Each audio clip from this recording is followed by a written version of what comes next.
Welcome attendees and speakers. Thank you for joining us for the Refugee Matters series. Today we will be talking about a rapid response that is happening to save our Afghan allies. We will have advocates who will provide an update on the most recent news on Afghan SIVs and what actions you can take to help support them. So without further ado, let me introduce my guest speakers for today. I have Emily Cutright, Program Analyst at Veterans for American Ideals with Human Rights First, and Jill Marie Busse, the Director for Public Policy with the Lutheran Immigrant and Refugee Services Organization. To start off, we're going to talk a little bit about some context and background on what is happening with Afghan SIVs. So Jill, can you give us a little bit of background and context? Yes, and thank you again for having us. Just a little background on what is an SIV, what is the program? Since 2002, the U.S. government has employed Afghan allies to serve along U.S. troops, diplomats, and other governmental employees as translators, interpreters, cultural advisors, or staff that otherwise supported the U.S. mission in Afghanistan. Certain Afghan allies who were employed by or on behalf of the U.S. government or by the International Security Assistance Force, and whose lives were then threatened because of their service, may be eligible for a program called the Afghan Special Immigrant Visa, or SIV. It provides safe haven and resettlement to the United States for these allies and their immediate family members. The process for obtaining the visa is supposed to take no more than 9 months, but the reality is the program has been plagued with bureaucratic and systemic issues, resulting in backlogs of 2 to 5 years. So what's happening now in Afghanistan is that on April 14th of this year, President Biden announced the U.S. would withdraw all American troops from Afghanistan by September 11th. During the announcement, the president indicated that the United States will withdraw its troops in a safe, deliberate, and responsible manner and in coordination with its partners and allies. Unfortunately, the U.S. accelerated its efforts to withdraw troops without a clear plan to also protect the 20,000 allies and their over 60,000 family members stuck in this SIV backlog. So following the troop withdrawal, which was, as I mentioned, was accelerated, the security situation in Afghanistan has degraded significantly, and the Taliban has taken control of districts where vulnerable Afghan allies live. Threats have increased, and unfortunately, allies have been targeted and killed. You can learn a little bit more about the background and conditions on our dedicated resource page, and I think we'll share the link to that through this process. So while the administration was quick to withdraw our troops, they've been quite slow to address the immediate security threats that our allies are facing in country. And there's been very significant bipartisan support in Congress and efforts to try to streamline the visa process, to increase the number of visas that are available, and providing much needed resources for the program to work. So just last week, Congress overwhelmingly passed the Emergency Security Supplemental Appropriations Act, which included vital humanitarian support and assistance for Afghans. It added 8,000 visas and important improvements to the program that include restoring a one-year service requirement. Essentially, it will expand the number of people who can receive protection. It provides for the postponement of medical examinations, which will allow people to obtain their visas and leave Afghanistan faster than they are able to now. And it broadens some protections to certain surviving spouses and children of slain SIV applicants. There are over 80,000 people in the SIV pipeline that need to get to safety, and the U.S. so far has only brought about 400 people here to the U.S. That's a very small amount. And of those 80,000 folks, that 50% of the people who are in need of evacuation are actually outside of Kabul, which is the only place in where the U.S. would be able to evacuate them from. The Taliban violence is escalating by the day, and Congress has tried to do all they can to provide support for the program and to expand and broaden the protections of the program. But what we need now is the administration to really step up its efforts, and that's why we're here today. And Emily's going to tell you more about the actions that you can take to help join us in this advocacy. Thank you so much, Jill. And just a quick follow-up question. I know that you mentioned that there are people outside of Kabul, and that is the only place where the U.S. is able to evacuate them. What is the process for people to get to Kabul? Like, is that a dangerous journey? What does it take? Do you know at all? Yes, it is. You know, we work in coalition with an organization called the Association for Wartime Allies, as well as Emily's team at Vets for American Ideals, and our partners IRAP. And we've, through these organizations and through our own affiliates with family members here in the United States, trying to provide information, vital information to their family members, we're learning that the security situation is just degrading all the time. There could be dozens of Taliban checkpoints between wherever a person may be in another province or district and Kabul. It is an extremely dangerous journey, and we've heard some very harrowing stories. That the Association of Wartime Allies is actually a podcast that relays one of these stories where allies have had to hide themselves and take multiple cab rides and dress as a woman to try to get through these checkpoints. It is an extremely dangerous situation and a difficult situation. Many people are frankly not able to take that journey. Wow, it sounds like a very urgent matter that is happening. And one last question before I move on to Emily.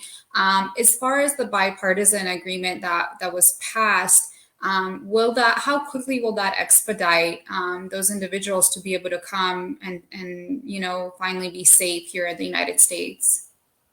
We are really hopeful. The bill was signed into law the next day. So we're really hopeful that this administration is committed to immediately implementing these new protections, these new provisions.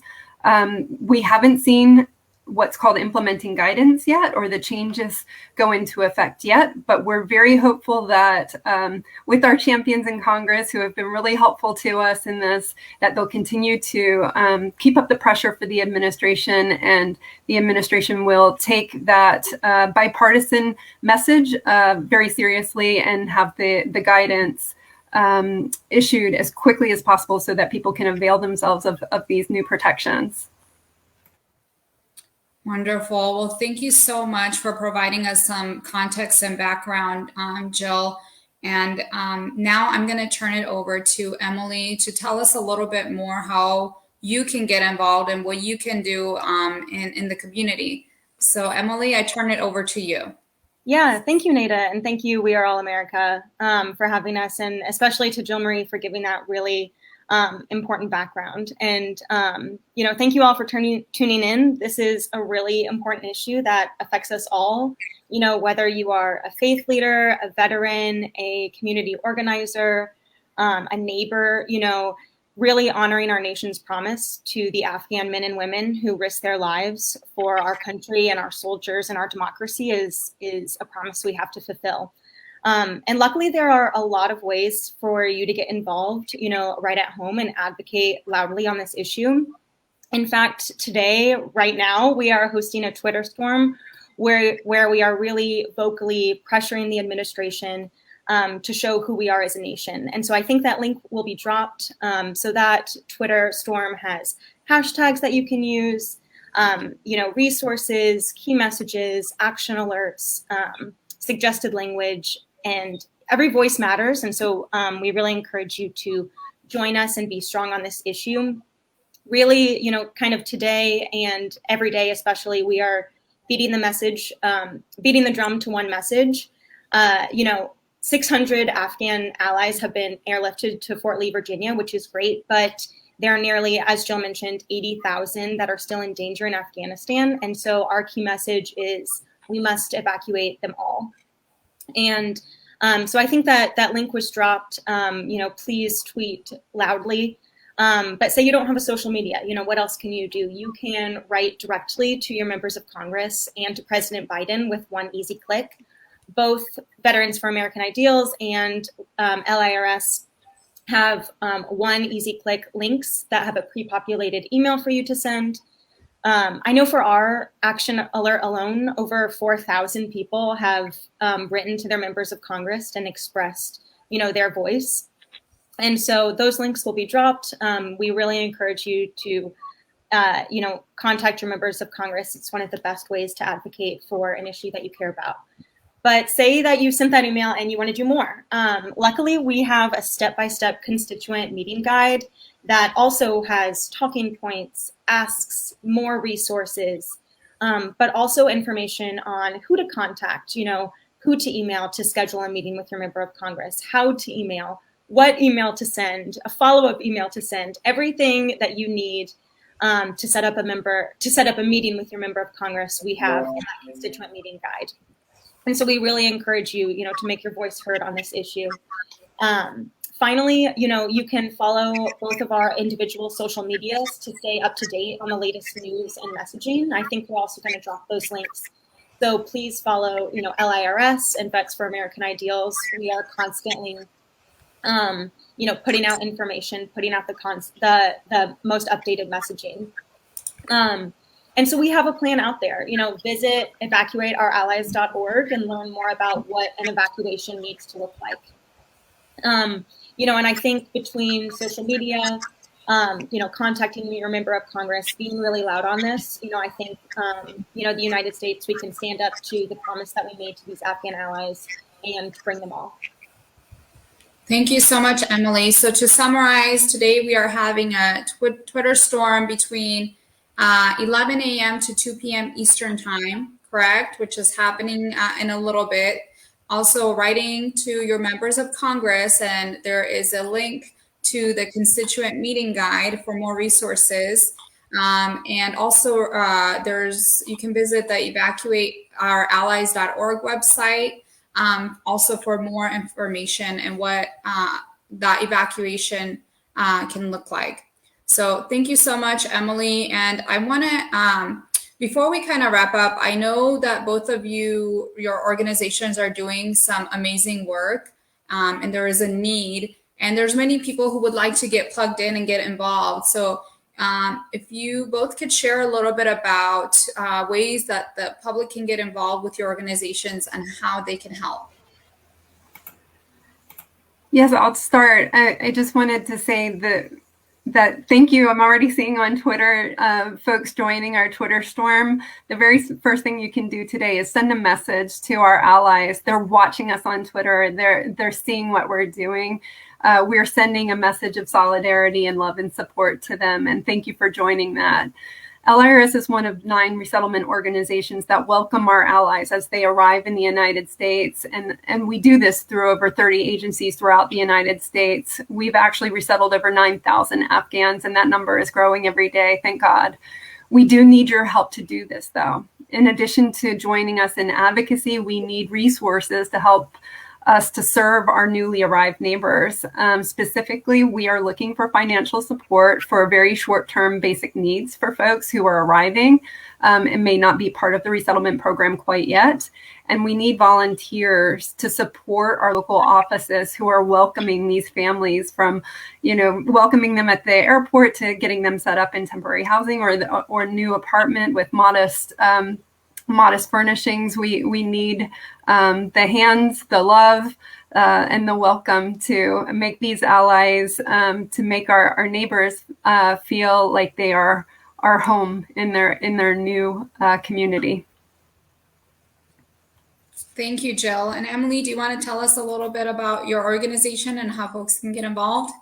Yeah, thank you, Nada. So VFAI, Veterans for American Ideals, is a coalition of both veterans and allies who continue their service to America by upholding, defending, and advocating for human rights at home and abroad. That includes issues such as police demilitarization and countering white violent extremism, and especially, protecting our allies who have helped us across the globe. We have an action center where you can sign up to be a part of our community and take action on the issues that, are really important to everybody. So thanks again. Wonderful. Well, thank you both so much for your leadership and the work that you are doing with our Afghan allies. Also, thank you for joining us on the Refugee Matters series. And for our audience out there, we ask you to get involved. Help us, get this message out to our members of Congress and join the Twitter storm happening today, 11 to 2 p.m. Eastern time. And thank you for joining us, and please be sure to get involved. Thank you all.